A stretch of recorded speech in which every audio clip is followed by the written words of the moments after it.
मुंशी प्रेमचंद्र द्वारा रचित उपन्यास सेवा सदन भाग 45। पंडित पद्म सिंह के 4-5 मास के सदुद्योग का यह फल हुआ कि 20-25 वेश्याओं ने अपनी लड़कियों को अनाथालय में भेजना स्वीकार कर लिया। 3 वेश्याओं ने अपनी सारी संपत्ति अनाथालय के निमित्त अर्पण कर दी। 5 वेश्याएं निकाह करने पर राजी हो गई। सच्ची हिताकांक्षा कभी निष्फल नहीं होती। अगर समाज को विश्वास हो जाए कि आप उसके सच्चे सेवक हैं, आप उसका उद्धार करना चाहते हैं, आप निस्वार्थ हैं, तो वह आपके पीछे चलने को तैयार हो जाता है। लेकिन यह विश्वास सच्चे सेवा भाव के बिना कभी प्राप्त नहीं होता। जब तक अंतःकरण दिव्य और उज्जवल ना हो, वह प्रकाश का प्रतिबिंब दूसरों पर नहीं डाल सकता। पद्म सिंह में सेवा भाव का उदय हो गया था। हम में कितने ही ऐसे सज्जन हैं जिनके मस्तिष्क में राष्ट्र की कोई सेवा करने का विचार उत्पन्न होता है, लेकिन बहुधा वह विचार ख्याति लाभ की आकांक्षा से प्रेरित होता है।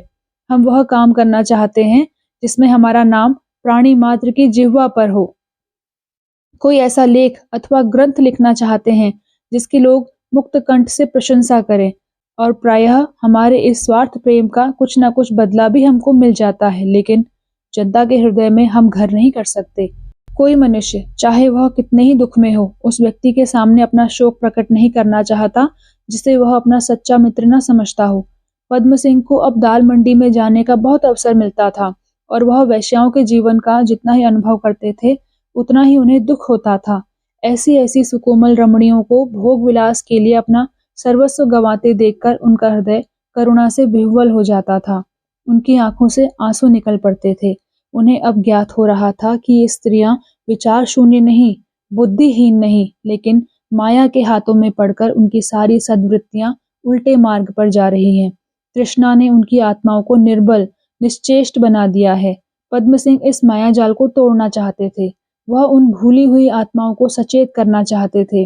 वह उनको इस अज्ञानावस्था से मुक्त कराना चाहते थे, पर माया जाल इतना दृढ़ था और अज्ञान बंधन इतना पुष्ट तथा निद्रा इतनी गहरी थी कि पिछले 6 महीनों में उससे अधिक सफलता ना हो सकी जिसका ऊपर वर्णन किया जा चुका है। शराब के नशे में मनुष्य की जो दशा होती है, वही दशा इन वेश्याओं की हो गई थी। उधर प्रभाकर राव और उनके मित्रों ने उस प्रस्ताव के शेष भागों को फिर बोर्ड में उपस्थित किया। उन्होंने केवल पद्म सिंह से द्वेष हो जाने के कारण उन मंतव्यों का विरोध किया था, पर अब पद्म सिंह का वेश्यानुराग देखकर वह उन्हीं के बनाए हुए हथियारों से उन पर आघात कर बैठे। पद्म सिंह उस दिन बोर्ड नहीं गए। डॉक्टर श्यामाचरण नैनीताल गए थे, अतएव वे दोनों मंतव्य निर्विघ्न पास हो गए। बोर्ड की ओर से अलाईपुर के निकट वेश्याओं के लिए मकान बनाए जा रहे थे। लाला भगत राम दत्तचित्त होकर काम कर रहे थे। कुछ कच्चे घर थे, कुछ पक्के, कुछ दुमंजिले, एक छोटा सा बाजार, एक छोटा सा औषधालय और एक पाठशाला भी बनाई जा रही थी। हाजी हाशिम ने एक मस्जिद बनवानी आरंभ की थी और सेठ चिमन लाल की ओर से एक मंदिर बन रहा था। दीनानाथ ने एक बाग की नींव डाल दी थी। आशा तो थी कि नियत समय के अंदर भगत राम काम समाप्त कर देंगे। मिस्टर दत्त और पंडित प्रभाकर राव तथा मिस्टर शाकिर बेग उन्हें चैन न लेने देते थे, लेकिन काम बहुत था और बहुत जल्दी करने पर भी 1 साल लग गया। बस इसी की देर थी। दूसरे ही दिन वेश्याओं को दाल मंडी छोड़कर इन नए मकानों में आबाद होने का नोटिस दे दिया गया। लोगों को शंका थी कि वेश्याओं की ओर से इसका विरोध होगा, पर उन्हें यह देखकर आमोदपूर्ण आश्चर्य हुआ कि इन वेश्याओं ने प्रसन्नता पूर्वक इस आज्ञा का पालन किया। सारी दाल मंडी एक दिन में खाली हो गई। जहां निशिवासर एक श्री सी बरसती थी, वहां संध्या होते सन्नाटा छा गया। महबूब जान एक धन संपन्न वेश्या थी। उसने अपना सर्वस्व अनाथालय के लिए दान कर दिया था। संध्या समय सब वेश्याएं उसके मकान पर एकत्रित हुई। वहां एक महती सभा हुई। शहजादी ने कहा, बहनों, आज हमारी जिंदगी का एक नया दौर शुरू होता है। खुदा ताला हमारे इरादे में बरकत दे और हमें नेक रास्ते पर ले जाए। हमने बहुत दिन बेशर्मी और जिल्लत की जिंदगी बसर की, बहुत दिन शैतान की कैद में रही, बहुत दिनों तक अपनी रूह और ईमान का खून किया और बहुत दिनों तक मस्ती और ऐश परस्ती में भूली रही। इस दाल मंडी की जमीन हमारे गुनाहों से स्याह हो रही है। आज खुदावंद ने हमारी हालत पर रहम करके हमें कैद गुनाह से निजात दी है। इसके लिए हमें उसका शुक्र करना चाहिए। इसमें शक नहीं कि हमारी कुछ बहनों को यहाँ से जलावतन होने का कलंक होता होगा, और इसमें भी शक नहीं कि उन्हें आने वाले दिन तारीक नजर आते होंगे। उन बहनों से मेरा यही इल्तमास है कि खुदा ने जीविका का दरवाजा किसी पर बंद नहीं किया है। आपके पास वह हुनर है कि उसके कदरदां हमेशा रहेंगे। लेकिन अगर हमको आइंदा तकलीफें भी हों तो हमको साबिर और शाकिर रहना चाहिए। हमें आइंदा जितनी ही तकलीफें होंगी उतना ही हमारे गुनाहों का बोझ हल्का होगा। मैं फिर खुदा से दुआ करती हूँ कि वह हमारे दिलों को अपनी रोशनी से रोशन करे और हमें राह नेक पर लाने की तौफीक दे दे। राम भोली बाई बोली, हमें पद्म सिंह शर्मा को हृदय से धन्यवाद देना चाहिए, जिन्होंने हमको धर्म मार्ग दिखाया है। उन्हें परमात्मा सदा सुखी रखे। जोहरा जान बोली, मैं अपनी बहनों से यही कहना चाहती हूँ कि वह आइंदा से हलाल हराम का ख्याल रखे। गाना बजाना हमारे लिए हलाल है। इसी हुनर में कमाल हासिल करो। बदकार रईसों के शोहबत का खिलौना बनना छोड़ना चाहिए। बहुत दिनों तक गुनाह की गुलामी की, अब हमें अपने को आजाद करना चाहिए।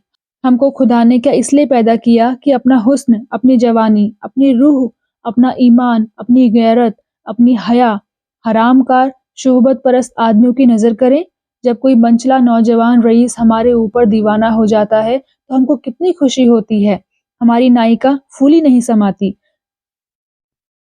सफरदाई बगले बजाने लगते हैं और हमें तो ऐसा मालूम होता है गोया सोने की चिड़िया फंस गई। लेकिन बहनों, यह हमारी हिमाकत है। हमने उसे अपने दाम में नहीं फंसाया, बल्कि उसके खुद दाम में फंस गई। उसने सोने और चांदी से हमको खरीद लिया। हम अपनी अस्मत जैसी बेबहा जिन्स खो बैठी।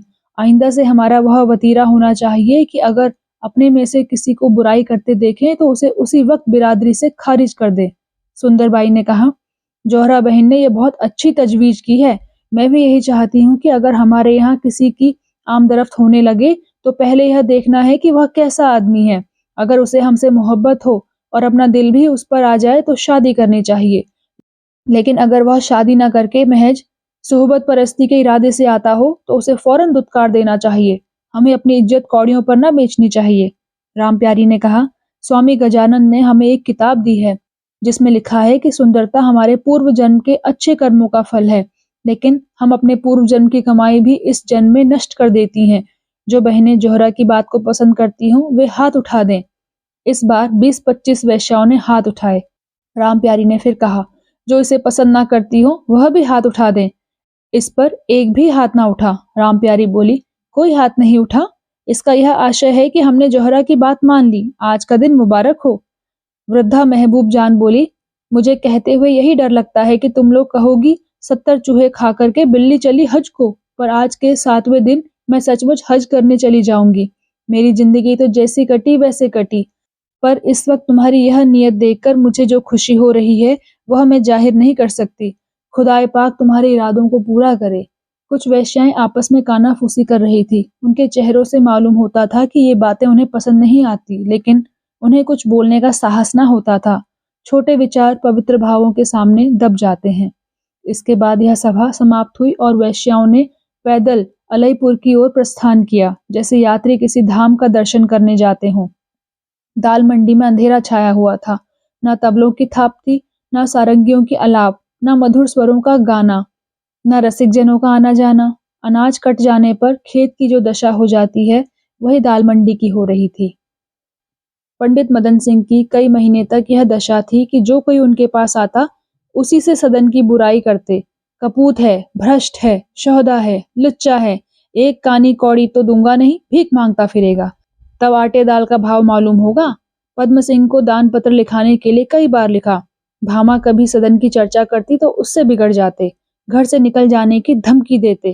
कहते, जोगी हो जाऊंगा, सन्यासी हो जाऊंगा, लेकिन उस छोकरे का मुंह न देखूंगा। इसके पश्चात उनकी मानसिक अवस्था में एक परिवर्तन हुआ। उन्होंने सदन की चर्चा ही करनी छोड़ दी। यदि कोई उसकी बुराई करता तो कुछ अनमने से हो जाते। कहते, भाई अब क्यों उसे कोसते हो? जैसा उसने किया वैसा आप भुगतेगा। अच्छा है या बुरा है, मेरे पास से तो दूर है। अपने 4 पैसे कमाता है, खाता है, पड़ा रहने दो। लाला बैजनाथ उनके बहुत मुंह लगे थे। एक दिन वह खबर लाए कि उमानाथ ने सदन को कई हजार रुपए दिए हैं। अब नदी पार मकान बना रहा है, एक बगीचा लगवा रहा है, चना पीसने की एक कल ली है, खूब रुपया कमाता है और उड़ाता है। मदन सिंह ने झुंझलाकर कहा, तो क्या चाहते हो कि वह भीख मांगे, दूसरों की रोटियां तोड़े? उमानाथ उसे रुपया क्या देंगे? अभी एक का चंदे से ब्याह किया है। आप टके टके को मोहताज हो रहे हैं। सदन ने जो कुछ किया होगा अपनी कमाई से किया होगा।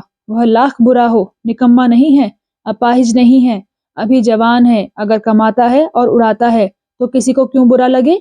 तुम्हारे इस गांव में कितने ही लौंडे हैं जो एक पैसा नहीं कमाते, लेकिन घर से रुपए चुरा कर ले जाते हैं और चमारिनों का पेट भरते हैं। सदन उनसे तो अच्छा है।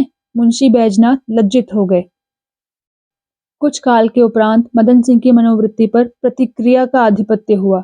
सदन की सूरत आंखों में फिरने लगी। उसकी बातें याद आया करती। कहते, देखो तो कैसा निर्दयी है, मुझसे रूठने चला है। मानो मैं यह जगह, जमीन, माल, असबाब सब अपने माथे पर लाद कर ले जाऊंगा। एक बार यहाँ आते नहीं बनता। पैरों में मेहंदी रचाए बैठा है, पापी कहीं का। मुझसे घमंड करता है। कुड़ कुड़ कर मर जाऊंगा तो बैठा मेरे नाम को रोएगा, तब भले वहां से दौड़ा आएगा। अभी नहीं आते बनता। अच्छा, देखें तुम कहाँ भाग कर जाते हो, वहीं चलकर तुम्हारी खबर लेता हूँ। भोजन करके जब विश्राम करते तो भामा से सदन की बातें करने लगते। यह लौंडा लड़कपन में भी जिद्दी था। जिस वस्तु के लिए अड़ जाता था उसे लेकर ही छोड़ता था। तुम्हें याद आता होगा, एक बार मेरी पूजा की झोली के वास्ते कितना महानामथ मचाया और उसे लेकर ही चुप हुआ। बड़ा हठी है, देखो तो उसकी कठोरता। एक पत्र भी नहीं भेजता, चुपचाप कान में तेल डाले बैठा है, मानो हम लोग मर गए हैं। भामा यह बातें सुनती और रोती। मदन सिंह के आत्माभिमान ने पुत्र प्रेम के आगे सिर झुका दिया था। इस प्रकार 1 वर्ष के ऊपर हो गया। मदन सिंह बार बार सदन के पास जाने का विचार करते, पर उस विचार को कार्य रूप में न ला सकते। एक बार असबाब बंधवा चुके थे, पर थोड़ी देर बाद उसे खुलवा दिया। एक बार स्टेशन से लौट आए। उनका हृदय मोह और अभिमान का खिलौना बना हुआ था। अब गृहस्थी के कामों में उनका जीना लगता। खेतों में समय पर पानी नहीं दिया गया और फसल खराब हो गई। असामियों से लगान नहीं वसूल किया गया। वह बेचारे रुपए लेकर आते, लेकिन मदन सिंह को रुपया लेकर रसीद देना भारी था। कहते, भाई अभी जाओ फिर आना। गुड़ घर में धरा धरा पसीज गया, उसे बेचने का प्रबंध ना किया। भामा कुछ कहती तो झुंझलाकर कहते, चूल्हे में जाए घर और द्वार। जिसके लिए सब कुछ करता था, जब वही नहीं है तो यह गृहस्थी मेरे किस काम की। अब उन्हें ज्ञात हुआ कि मेरा सारा जीवन, सारी धर्मनिष्ठा, सारी कर्मशीलता, सारा आनंद केवल एक आधार पर अवलंबित था, और वह आधार सदन का था। इधर कई दिनों से पद्म सिंह भी नहीं आए थे। एक बड़ा कार्य संपादन करने के उपरांत चित्त पर जो शिथिलता छा जाती है, वही अवस्था उनकी हो रही थी। मदन सिंह उनके पास भी पत्र ना भेजते थे। हाँ, उनके पत्र आते तो बड़े शौक से पढ़ते, लेकिन सदन का कुछ समाचार ना पाकर उदास हो जाते। एक दिन मदन सिंह दरवाजे पर बैठे हुए प्रेम सागर पढ़ रहे थे। कृष्ण की बाल लीला में उन्हें बच्चों का सा आनंद आ रहा था। संध्या हो गई थी। अक्षर सूझना पड़ते थे, पर उनका मन ऐसा लगा हुआ था कि उठने की इच्छा न होती थी। अकस्मात कुत्तों के भौंकने ने किसी नए आदमी के गांव में आने की सूचना दी। मदन सिंह की छाती धड़कने लगी। कहीं सदन तो नहीं आ रहा है। किताब बंद करके उठे तो पद्म सिंह को आते देखा। पद्म सिंह ने उनके चरण छुए, फिर दोनों भाइयों में बातचीत होने लगी। मदन सिंह बोले, सब कुशल है? पद्म बोले, जी हाँ, ईश्वर की दया है। मदन बोले, भला उस बेईमान की भी कुछ खोज खबर मिली है? पद्म बोले, जी हाँ, अच्छी तरह है। 10वें 5वें दिन मेरे यहाँ आया करता है। मैं कभी कभी हालचाल पूछवा लेता हूँ, कोई चिंता की बात नहीं है। मदन बोले, भला वह पापी कभी हम लोगों की भी चर्चा करता है या बिल्कुल मरा समझ लिया? क्या यहाँ ना आने की कसम खा ली है? क्या यहाँ हम लोग मर जाएंगे तभी आएगा? अगर उसकी यही इच्छा है तो हम लोग कहीं चले जाएं, अपना घर द्वार ले, अपना घर संभाले। सुनता हूँ वहां मकान बनवा रहा है। वह तो वहां रहेगा, और यहाँ कौन रहेगा? यह मकान किसके लिए छोड़ देता हूँ? पद्म बोले, जी नहीं, मकान वकान कहीं नहीं बनवाता। यह आपसे किसी ने झूठ कह दिया। हाँ, चूने की कल खड़ी कर ली है, और यह भी मालूम हुआ है कि नदी पार थोड़ी सी जमीन भी लेना चाहता है। मदन बोले, तो उसे कह देना पहले आकर इस घर में आग लगा जाए, तब वहां जगह जमीन ले। पद्म बोले, यह आप क्या कहते हैं? वह केवल आप लोगों की अप्रसन्नता के भय से नहीं आता। आज उसे मालूम हो जाए कि आपने उसे क्षमा कर दिया तो सिर के बल दौड़ा आए। मेरे पास आता है तो घंटों आपकी ही बातें करता रहता है। आपकी इच्छा हो तो कल ही चला आए। मदन बोले, नहीं, मैं उसे बुलाता नहीं। हम उसके कौन होते हैं जो यहाँ आएगा? लेकिन यहाँ आए तो कह देना जरा पीठ मजबूत कर रखे। उसे देखते ही मेरे सिर पर शैतान सवार हो जाएगा और मैं डंडा लेकर पिल पड़ूंगा। मूर्ख, मुझसे रूठने चला है। तब नहीं रूठा था जब पूजा के समय पोथी पर राल टपकाता था, खाने की थाली के पास पेशाब करता था, उसके मारे कपड़े साफ न रहने पाते थे। उजले कपड़ों को तरस के रह जाता था। मुझे साफ कपड़े पहने देखता तो बदन में धूल मिट्टी लपेटे आकर सिर पर सवार हो जाता। तब क्यों नहीं रूठता था? आज रूठने चला है। अब की पाऊं तो ऐसी कनेठी दूं कि छठी का दूध याद आ जाएगा। दोनों भाई घर गए। भामा बैठी गाय को भूसा खिला रही थी और सदन की दोनों बहनें खाना पकाती थी। भामा देवर को देखते ही खड़ी हो गई और बोली, भला तुम्हारे दर्शन तो हुए, 4 पग पर रहते हो और इतना भी नहीं होता कि महीने में एक बार तो आकर देख जाएं, घर वाले मरे कि जीते हैं। कहो, कुशल से तो रहे? पद्म बोले, हाँ, सब तुम्हारा आशीर्वाद है। कहो, खाना क्या बन रहा है? मुझे इस वक्त खीर, हलवा और मलाई खिलाओ तो वह सुख संवाद सुनाऊं कि फड़क जाओ। पोता मुबारक हो। भामा के मलिन मुख पर आनंद की लालिमा छा गई और आंखों की पुतलियां पुष्प के समान खिल उठी। बोली, चलो घी शक्कर के मटके में डुबा दूं, जितना खाते बने खाओ। मदन सिंह ने मुंह बनाकर कहा, यह तो तुमने बुरी खबर सुनाई। क्या ईश्वर के दरबार में उल्टा न्याय होता है? मेरा बेटा छिन जाए और उसे बेटा मिल जाए। अब वह 1 से 2 हो गया, मैं उससे कैसे जीत सकूंगा? हारना पड़ा। वह मुझे अवश्य खींच ले जाएगा। मेरे तो कदम अभी से उखड़ गए। सचमुच ईश्वर के यहाँ बुराई करने पर भलाई होती है। उल्टी बात है कि नहीं? लेकिन अब मुझे चिंता नहीं है। सदन जहाँ चाहे जाए, ईश्वर ने हमारी सुन ली। क्या दिन का हुआ है? पदम बोले, आज चौथा दिन है। मुझे छुट्टी नहीं मिली, नहीं तो पहले ही दिन आता। मदन बोले, क्या हुआ? छठी तक पहुंच जाएंगे, धूमधाम से छठी मनाएंगे। बस कल चलो। भामा फूली ना समाती थी। हृदय पुलकित हो रहा था। जी चाहता था कि किसे क्या दे दूं, क्या लुटा दूं। जी चाहता था घर में सोहर उठे, दरवाजे पर शहनाई बजे, पड़ोसी ने बुलाई जाए, गाने बजाने की मंगल ध्वनि से गांव गूंज उठे। उसे ऐसा ज्ञात हो रहा था मानो आज संसार में कोई असाधारण बात हो गई है। मानो सारा संसार संतानहीन है और एक मैं ही पुत्र पौत्रवती हूँ। एक मजदूर ने आकर कहा, भौजी, एक साधु द्वार पर आए हैं। भामा ने तुरंत इतनी जिन्स भेज दी जो 4 साधुओं के खाने से भी ना चुकती। ज्यों ही लोग भोजन कर चुके, भामा अपनी दोनों लड़कियों के साथ ढोलक लेकर बैठ गई और आधी रात तक गाती रही। जिस प्रकार कोई मनुष्य लोभ के वश होकर आभूषण चुरा लेता है पर विवेक होने पर उसे देखने में भी लज्जा आती है, उसी प्रकार सदन भी सुमन से बचता फिरता था। इतना ही नहीं, वह उसे नीची दृष्टि से देखता था और उसकी उपेक्षा करता था। दिन भर काम करने के बाद संध्या को उसे अपना यह व्यवसाय बहुत अखरता। विशेषकर चूने के काम में उसे बड़ा परिश्रम करना पड़ता था। वह सोचता, इसी सुमन के कारण मैं यूं घर से निकाला गया हूँ। इसी ने मुझे ये वनवास दे रखा है। कैसे आराम से घर पर रहता था, ना कोई चिंता थी, ना कोई झंझट। चैन से खाता था और मौज करता था। इसी ने मेरे सिर यह मुसीबत ढा दी। प्रेम की पहली उमंग में उसने उसका बनाया हुआ भोजन खा लिया था, पर अब उसे बड़ा पछतावा होता था। वह चाहता था कि किसी प्रकार इससे गला छूट जाए। यह वही सदन है जो सुमन पर जान देता था। उसकी मुस्कान पर, मधुर बातों पर, कृपा कटाक्ष पर अपना जीवन तक न्यौछावर करने को तैयार था। पर सुमन आज उसकी दृष्टि में इतनी गिर गई है, वह स्वयं अनुभव करके भी भूल जाता था कि मानव प्रकृति कितनी चंचल है।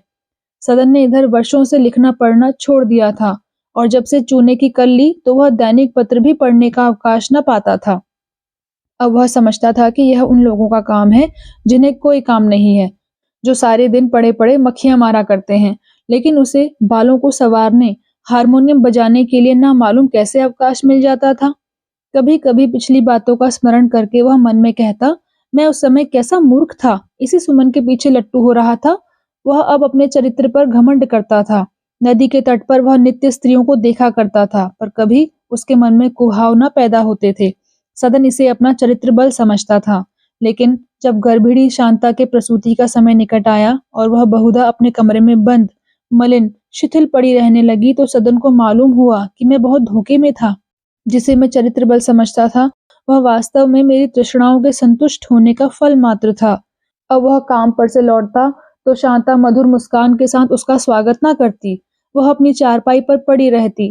कभी उसके सिर में दर्द होता, कभी शरीर में, कभी ताप चढ़ जाता, कभी मतली होने लगती। उसका मुखचंद्र कांतिहीन हो गया था। मालूम होता था शरीर में रक्त ही नहीं है। सदन को उसकी यह दशा देखकर दुख होता। वह घंटों उसके पास बैठकर उसका दिल बहलाता रहता, लेकिन उसके चेहरे से मालूम होता था कि उसे वहां बैठना अखर रहा है। वह किसी न किसी बहाने से जल्द ही उठ जाता। उसकी विलास तृष्णा ने मन को फिर चंचल करना शुरू किया। कुवासनाएं उठने लगी। वह युवती मल्लाहिनों से हंसी करता, गंगा तट पर जाता तो नहाने वाली स्त्रियों को कुदृष्टि से देखता। यहाँ तक कि एक दिन इस वासना से विह्वल होकर वह दाल मंडी की ओर चला। वह कई महीनों से इधर नहीं आया था। 8 बज गए थे। काम भोग की प्रबल इच्छा उसे बढ़ाए लिए जाती थी। उसका ज्ञान और विवेक इस समय इस आवेग के नीचे दब गया था। वह कभी 2 पग आगे चलता, कभी चुपचाप खड़ा होकर कुछ सोचता और पीछे फिरता। लेकिन 2-4 कदम चलकर वह फिर लौट पड़ता। इस समय उसकी दशा उस रोगी सी हो रही थी जो मीठे पदार्थ को सामने देखकर उस पर टूट पड़ता है और पथ्यापथ्य का विचार नहीं करता। लेकिन जब वह दाल मंडी में पहुंचा तो गली में वह चहल पहल न देखी जो पहले दिखाई देती थी। पान वालों की दुकानें 2-4 थी, लेकिन नानबाइयों और हलवाइयों की दुकानें बंद थी। कोठों पर वेश्याएं झांकती हुई दिखाई न दी, न सारंगी और तबले की ध्वनि सुनाई दी। अब उसे याद आया कि वेश्याएं यहाँ से चली गई। उसका मन खिन्न हो गया। लेकिन एक क्षण में उसे एक विचित्र आनंद का अनुभव हुआ। उसने अपनी काम प्रवृत्ति पर विजय पा ली, मानो वह किसी कठोर सिपाही के हाथ से छूट गया। वह सिपाही उसे नीचे लिए जाता था। उसके पंजे से अपने पंजे को छुड़ा लेने की उसमें सामर्थ्य न थी। पर थाने में पहुंचकर सिपाही ने देखा कि थाना बंद है। न थानेदार है, न कोई कांस्टेबल, न चौकीदार। सदन को अब अपने मन की दुर्बलता पर लज्जा आई। उसे अपने मनोबल पर जो घमंड था वह चूर चूर हो गया। वह लौटना चाहता था, पर जी में आया कि आया हूं तो अच्छी तरह से सैर क्यों ना कर लूं। आगे बढ़ा तो वह मकान दिखाई दिया जिसमें सुमन रहती थी। वहां गाने की मधुर ध्वनि उसके कान में आई। उसने आश्चर्य से ऊपर देखा तो एक बड़ा साइन बोर्ड दिखाई दिया। उस पर लिखा था संगीत पाठशाला। सदन ऊपर चढ़ गया। इसी कमरे में वह महीनों सुमन के पास बैठा था। उसके मन में कितनी ही पुरानी स्मृतियां आने लगी। वह एक बेंच पर बैठ गया और गाना सुनने लगा। 20-25 मनुष्य बैठे हुए गाने बजाने का अभ्यास कर रहे थे। कोई सितार बजाता था, कोई सारंगी, कोई तबला और एक वृद्ध पुरुष उन सबको बारी बारी से सिखा रहा था। वह गान विद्या में निपुण मालूम होता था। सदन का गाना सुनने में ऐसा मन लगा कि वह 15 मिनट तक वहां बैठा रहा। उसके मन में बड़ी उत्कंठा हुई कि मैं भी यहाँ गाना सीखने आया करता, पर एक तो उसका मकान यहाँ से बहुत दूर था, दूसरे स्त्रियों को अकेली छोड़कर रात को आना कठिन था। वह उठना ही चाहता था कि इतने में उसी गायनाचार्य ने सितार पर एक गाना शुरू किया। इस पद ने सदन के हृदय में उच्च भावों का स्रोत सा खोल दिया। देशोपकार, जाति सेवा तथा राष्ट्र गौरव की पवित्र भावनाएं उसके हृदय में गूंजने लगी। यह बाह्य ध्वनि उसके अंतर में भी एक विशाल ध्वनि पैदा कर रही थी। जग जननी की दयामयी मूर्ति उसके हृदय नेत्रों के सम्मुख खड़ी हो गई। एक दरिद्र, दुखी, दीन, क्षीण बालक दीन भाव से देवी की ओर ताक रहा था और अपने दोनों हाथ उठाए सजल आंखों से देखता हुआ कह रहा था, दयामयी भारत को अपनाओ। उसके कल्पनाओं में अपने को दीन कृषकों की सेवा करते हुए देखा। वह जमींदारों के कारिंदों से विनय कर रहा था कि इन दीन जनों पर दया करो। कृषकगण उसके पैरों पर गिर पड़ते थे। उनकी स्त्रियां उसे आशीर्वाद दे रही थी। स्वयं इस कल्पित बारात का दूल्हा बना हुआ सदन यहाँ से जाति सेवा का संकल्प करके उठा और नीचे उतर आया। वह अपने विचारों में ऐसा लीन हो रहा था कि किसी से कुछ ना बोला। थोड़ी ही दूर चला था कि उसे सुंदरबाई के भवन के सामने बहुत से मनुष्य दिखाई दिए। उसने एक आदमी से पूछा, यह कैसा जमघट है? मालूम हुआ कि आज कुंवर अनिरुद्ध सिंह यहाँ एक कृषि सहायक सभा खोलने वाले हैं। सभा का उद्देश्य होगा किसानों को जमींदारों के अत्याचार से बचाना। सदन के मन में अभी अभी कृषकों के प्रति जो सहानुभूति प्रकट हुई थी वह मंद पड़ गई। वह जमींदार था और कृषकों पर दया करना चाहता था, पर उसे मंजूर न था कि कोई उसे दबाए और किसानों को भड़काकर जमींदारों के विरुद्ध खड़ा कर दे। उसने मन में कहा, यह लोग जमींदारों के सत्वों को मिटाना चाहते हैं। द्वेष भाव से ही प्रेरित होकर इन लोगों ने यह संस्था खोलने का विचार किया है, तो हम लोगों को भी सतर्क हो जाना चाहिए। हमको अपनी रक्षा करनी चाहिए। मानव प्रकृति को दबाव से कितनी घृणा है। सदन ने यहाँ ठहरना व्यर्थ समझा। 9 बज गए थे। वह घर को लौट पड़ा।